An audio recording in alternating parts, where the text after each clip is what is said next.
Please proceed. Thank you, Mr. Chair. SB 620 simplifies but does not reduce the number of supervised experience hours required for licensing by the Board of Behavioral Sciences for certain counseling professionals. I accept the technical amendments recommended in the committee analysis on pages 4 and 5. Due to the increasing application backlog of the Board of Behavioral Sciences and increased difficulty for applicants seeking to satisfy requirements, the board formed a special supervision committee to conduct a review of the supervised work experience requirements for applicants seeking marriage and family therapist, LMFT, professional clinical counselor, LPCC, or clinical social worker, LCSW licenses. The board held stakeholder meetings to analyze the current assortment of minimum and maximum number of hours in different categories, also known as buckets. To streamline these complex requirements, SB 620 would require only 2 categories, direct clinical counseling and non-clinical experience for LMFT and LPCC licensees, and be subject to approval by the applicant's supervisor, similar to that of LCSW applicants. SB 620 would make it easier for applicants to track and obtain their requirements. It would also make it more straightforward for board evaluators to analyze an applicant's progress toward completion of these requirements.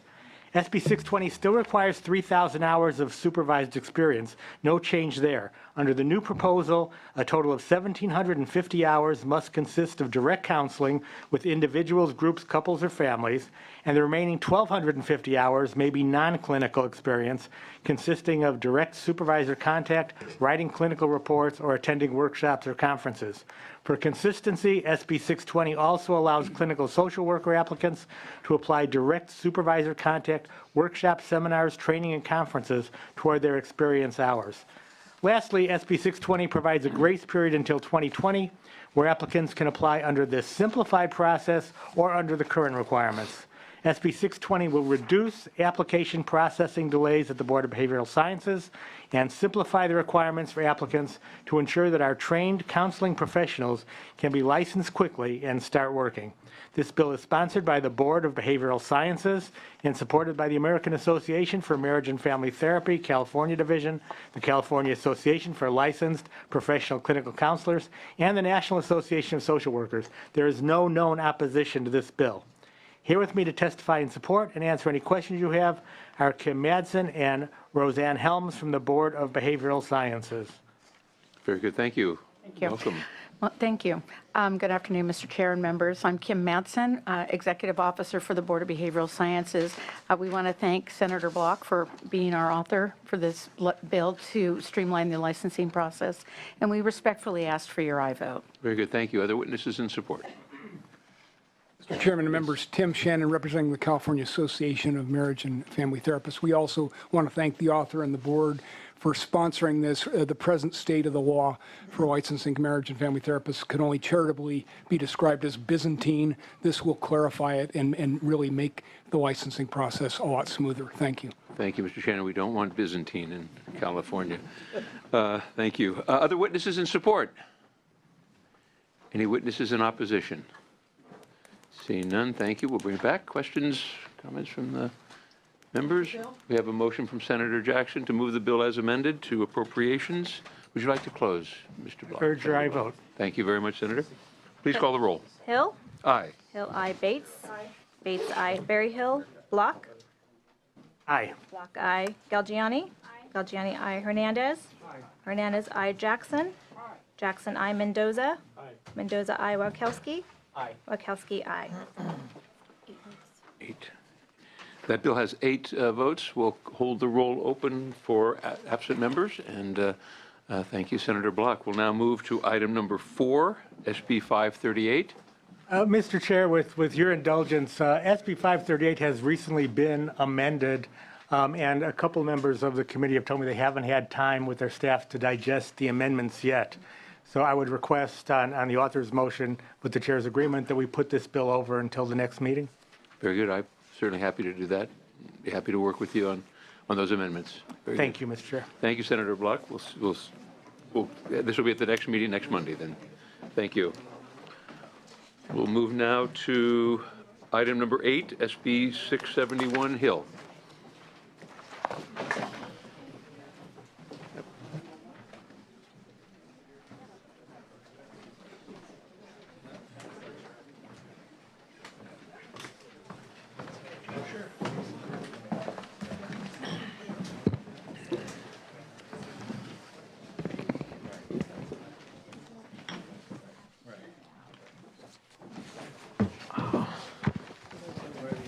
Senator Hill, you wish to begin? Thank you, Madam Chair. Appreciate it. SB 671 gives California patient access to a new kind of biologic treatment called biosimilars, which are more affordable and similar, but not identical copies of medicines that treat complex health care conditions like rheumatoid arthritis and cancer.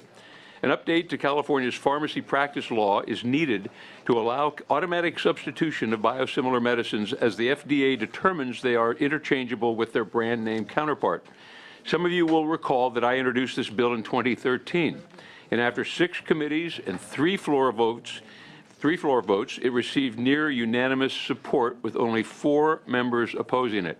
As the governor indicated then in his veto message, his only opposition was timing, since there were no biosimilars yet approved. Last month, the FDA approved the first biosimilar for use in the United States, and at least 4 other applications are pending. Clearly, the time is right, and we are here today to remove the remaining barrier between patients and their medicines. The effort 2 years ago was an important jumping-off point for discussions between those who supported and opposed the bill. In the intervening time, national consensus language was developed between generic and brand drug manufacturers. The bill before you reflects that consensus language, and I am hopeful that further consensus between drug manufacturers and retail pharmacists will happen soon. SB 671 reflects a thoughtful compromise to the concerns raised about the previous bill. The communication piece levels the playing field between brand biologics and biosimilars. Communication relies on the growing adoption of interoperable electronic health records and electronic prescription records that allows pharmacists to resort to more traditional means of communication if needed. It adds a subset of biologic products that for historical reasons are approved through a different regulatory path than newer biologics so that they too can be automatically substituted when interchangeable biosimilars are approved. With growing technological capabilities, a vast majority of communications will be done electronically with the click of a button. Since pharmacists already communicate with prescribers millions of times each month at California pharmacies, this bill will not cause delays or impact patient access. To help put this into perspective, biologics represent less than 3% of all prescriptions dispensed. Retail pharmacies in California dispense an average of 1.7 biologic prescriptions per week per location. 1.7 biologic prescriptions per week per location.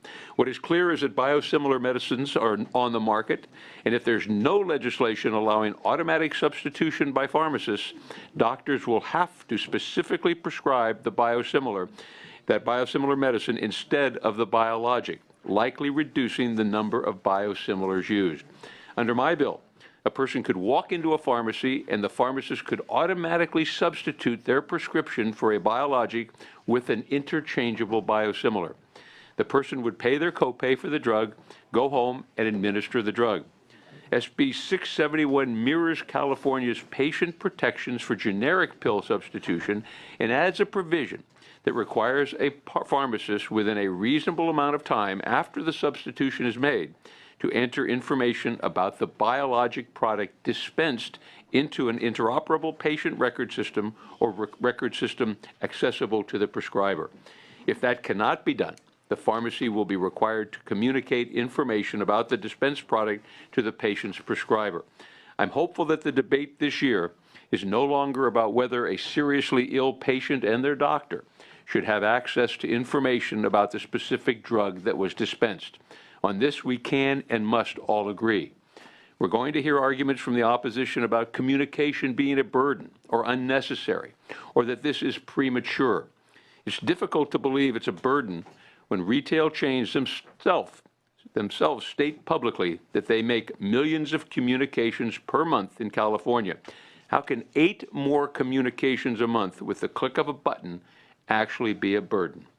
How is it unnecessary that an oncologist know which biologic a patient injected? These are very sick patients. And since, frankly, a large segment of the medical profession supports this bill with the communication request and requirement, I would expect that they know more about a patient's medical needs and requirements than a pharmacist would know. How is this bill premature when there is already a biosimilar approved in the United States. We heard these opposition arguments in 2013 and rejected them, and I ask that you reject them again today. Thank you. Have some witnesses in support, Madam Chair? Witnesses in support. Thank you. Thank you. Good afternoon, Chairman Hill and members of the committee. I'll be brief. My name is Jeffrey Ike. I'm an executive director at Amgen. I'm responsible for external affairs and policy related to Amgen's biosimilar business unit. We are a pioneer in the biotech space, having assembled in California the scientific experts over the last 35 years to move biotechnology from textbooks to applied science. But I'm also really proud and actually quite frankly excited about the fact that we've invested well north of $1 billion in development of biosimilars to increase patients' access to biologic medicines. Amgen very much supports SB 671 and the approach that it takes, balancing the need for patient access with the appropriate preservation of patients at the center of their healthcare team and ensuring that the patient-physician relationship is upheld. And I think this is a tremendous opportunity because we can really have both. We can have both the increased access and the patients remaining at the center of the focus of their healthcare team. Very quickly, 3 quick points. This will be an issue that California will need to decide. As Senator Hill mentions, FDA has already approved the first biosimilar. We expect approximately 5 biosimilars reviewed every year going forward, and as many as 2 of them being interchangeable and therefore in scope for what we're talking about here today. So the time is very much ripe. Secondly, each biologic medicine is, in fact, unique. And it's very, very important that regardless of which biologic medicine or medicines that are in a patient's body at any one time, that complete and accurate medication record of those medicines can be identified by all members of the healthcare team.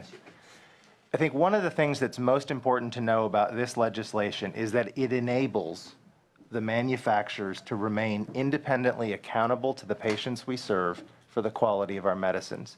When you create a complete and accurate patient medication history, it means that companies like Amgen developing biologics and biosimilars can and have the ability to be accountable at the pickup of a phone from a pharmacist, from a provider, or from a patient. We want to be accountable for our medicines, and we believe that in doing so, we're going to inspire more confidence and a more successful biosimilar program in California and in the rest of the country. So thank you for your time, and I wanted to confirm our support. Thank you. Additional witness in support? Thank you. Good afternoon, Chairman Hill and members of the committee. My name is William Yoon. I'm a National Director in Clinical Development Medical Affairs for Sandoz Biopharmaceuticals. I'm here today in support of Senate Bill 671 relative to the substitution of interchangeable biological products. Passage of SB 671 will promote timely market entry for interchangeable biological products, high quality, competitively priced alternative to existing biologics that offer patients and payers in California and beyond the prospect of substantial savings and increased access to essential medications. Sandoz, the generic manufacturer or division of Novartis, is a world leader in developing, manufacturing, and commercializing biosimilars, with greater than 50% share in highly regulated markets. Our products are approved in over 50 countries, and to date have generated more than 200 million patient days of experience. I am proud to say that we are the first company to have a biosimilar approved in the U.S., which occurred on March 6. As Jeff alluded to, the FDA has recently reported there are another 4 applications for biosimilars pending, along with 2 possible applications for interchangeability. Sandoz, the parent company of Novartis, together with several other key organizations with extensive experience in manufacturing and sale of biosimilars, support the introduction of equitable, consistent, and pro-competitive state legislation that paves the way for automatic substitution of future interchangeable biologics. SB 671 is a reflection of this pragmatic approach because it does involve an identical approach to all biologics, including biosimilars. It also takes into account the fact that many prescribing physicians may actually favor this type of communication until they have seen how the interchangeable biosimilar market evolves in practice. Without this pragmatic approach, we are concerned that more restrictive proposed legislation could hinder biosimilar adoption. Sandoz actively opposed legislation introduced in California in 2013 that included provisions for mandatory prescriber notification requirements. Because the language did not provide for a level playing field for all biologics, including biosimilars. The approach we now support does do just that, and we therefore see it as a positive, pro-competitive development. In order to get legislation passed and allowed these products to be dispensed without the intervention of the prescriber, this approach relies on the growing adoption of inoperable electronic health and prescription records that allow for a complete medical record. Communication would only occur when there's no electronic health or prescription record in place, and the pharmacist could use any means available to communicate the product dispensed to the prescriber. This communication would occur whether an originator biologic or an interchangeable biologic is dispensed, ensuring a complete medical record and providing a level, pro-competitive playing field for all biologics. If and when electronic health records or electronic prescription records are in place, there would be no requirement for direct pharmacist to prescriber communication. I appreciate your time, your attention, and patience on this issue, and we would ask for your support of Senate Bill 671. I'm happy to answer any questions that you may have. Thank you. Are there any questions before I call other witnesses in support or the senator? Yes, Senator Jackson.